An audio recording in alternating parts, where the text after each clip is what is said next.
quelqu'un de super pressé là, je pense. Ouais. Il regarde pas si quelqu'un est ça m'épuise ces gens comme ça. Donc tout ça pour se retrouver là. GG.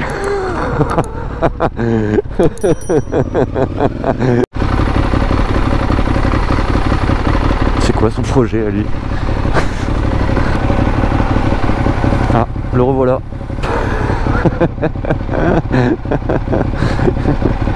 Ah, oula, oh putain. Faut pas être stressé hein, pour rouler à Paris.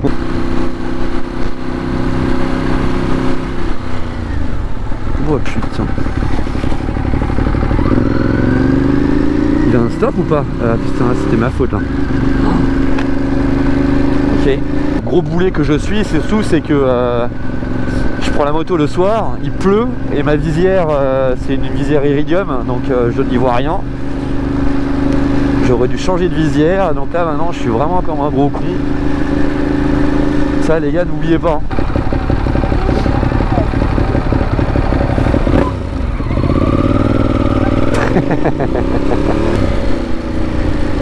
Allez, on se réveille madame. Ah bah non, on est sur le téléphone. À quoi ça sert de faire des voies pour vélo? Vraiment à chaque fois je me pose la question quoi. Elle est là, elle est sécurisée, elle est parfaite. On vient de la construire, elle est toute neuve. Mais je comprends pas.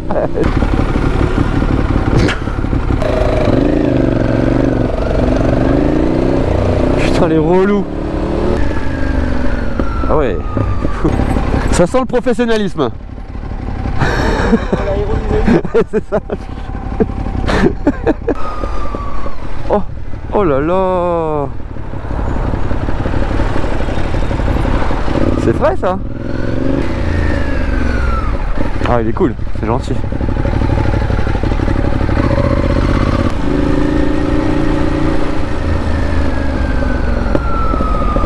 Quand tu fais aucun effort pour te garer. Mais il y en a tellement qui font ça, putain, mais c'est dingue, c'est dingue. Et le mec il a vraiment la place là, il avait même pas besoin de faire de créneau. Ça m'en ouf. Oh putain la GT. C'est madame tout le monde qui l'a conduit.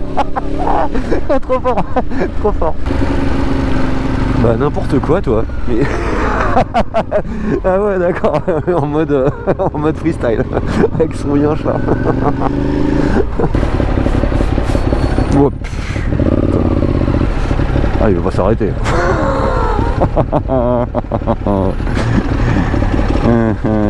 Vous m'épuisez, vous m'épuisez les vélos.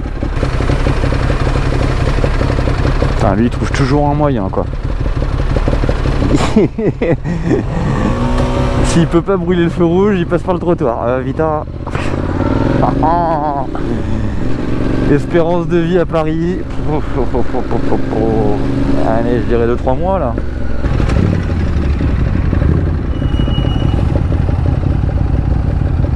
Ça chante, ça chante. Il est tellement dans son monde, il m'entend pas.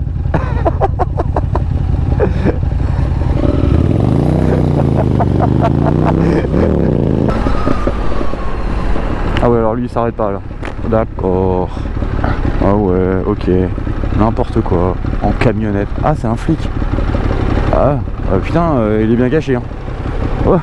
Je suis dans le 17e arrondissement, vous pouvez voir ces bâtiments, vraiment sont magnifiques.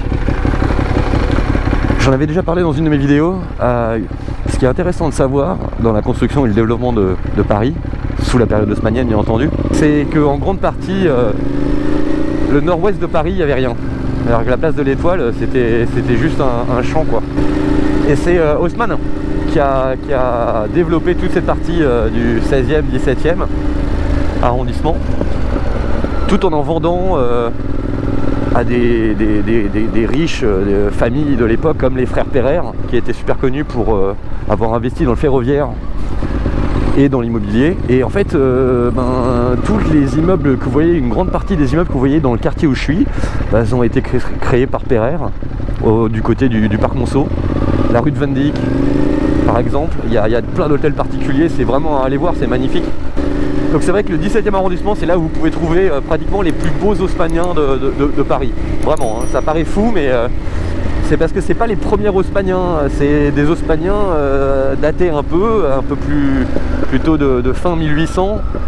Et c'est vrai que déjà, même si l'architecture se ressemblait énormément, à l'intérieur, les parties communes, ils ont commencé à penser à rajouter l'ascenseur, parce que forcément avant 1890 il n'y avait pas d'ascenseur, ça n'existait pas. Donc tout ça, ça a été pensé, rajouté dans l'architecture des parties communes, et donc ça rend les immeubles haussmanniens après 1890, ils sont tout simplement magnifiques, quoi.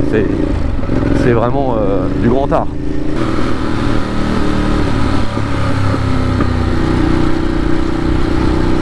Je viens de griller au rouge devant la popo. Oh putain, j'ai été châteux.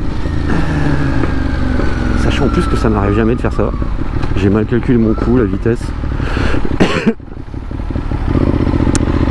Totalement de ma faute. Je pense que j'ai une bonne étoile, ou alors le mec devait pas regarder. Voilà, lui il est cool. Oui, je lui dis même merci. Parce qu'en général, les tacos comme ça, ils forcent un peu le passage, quoi.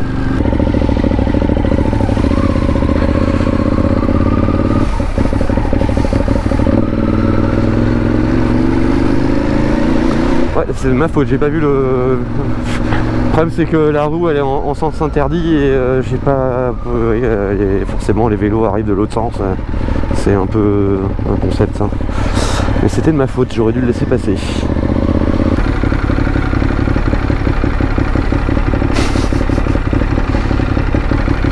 Il est où le panneau là, les gars?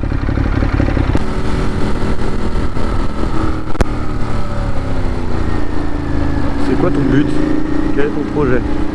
Quel est ton projet, mon ami?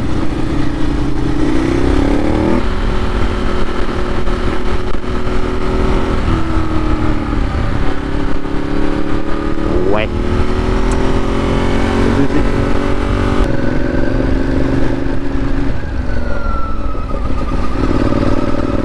Ouais. Oui, je prends même pas de risque. J'évite au maximum. On sait jamais en fait, c'est ça qui me garde en vie en réalité. Je ne prends pas de risque, je n'ai jamais confiance.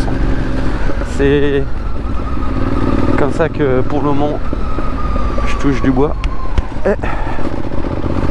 Mais je n'ai pas eu d'accident.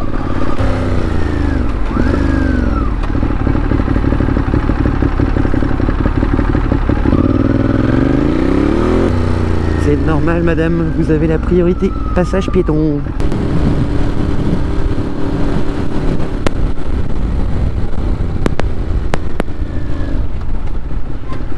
Ouais. Pas terrible. Oh là, la popo. Ah ouais. Ça rigole pas.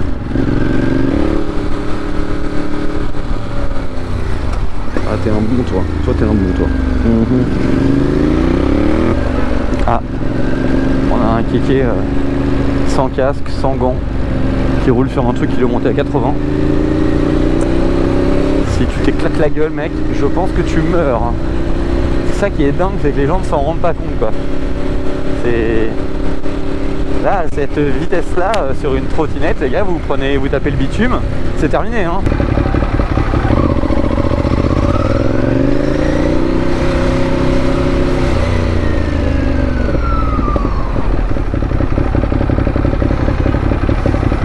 Il est en train de s'endormir la Tesla là.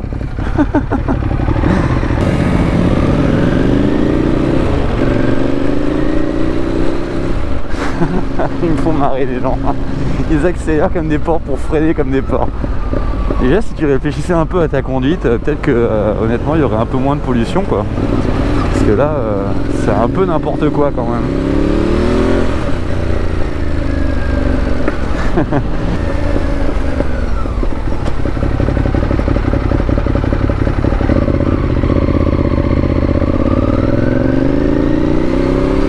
C'est normal.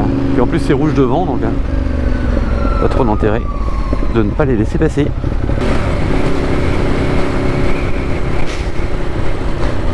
Le vélo, la voie pour vélo elle est là à gauche, le loup. Putain, qu'est-ce que tu fous au milieu, même à contresens quoi. Oh sérieux. Ah là ça doit être intéressant ça. Un carrefour pareil qui ne fonctionne pas. Putain. Ouais, je lui ai dit merci par principe, le gars il s'est arrêté, il m'a bien vu arriver, donc moindre des choses c'est de remercier. C'est ce que j'ai tendance à dire, quand quelqu'un fait l'effort de te laisser passer, la moindre des choses c'est de faire l'effort de le remercier.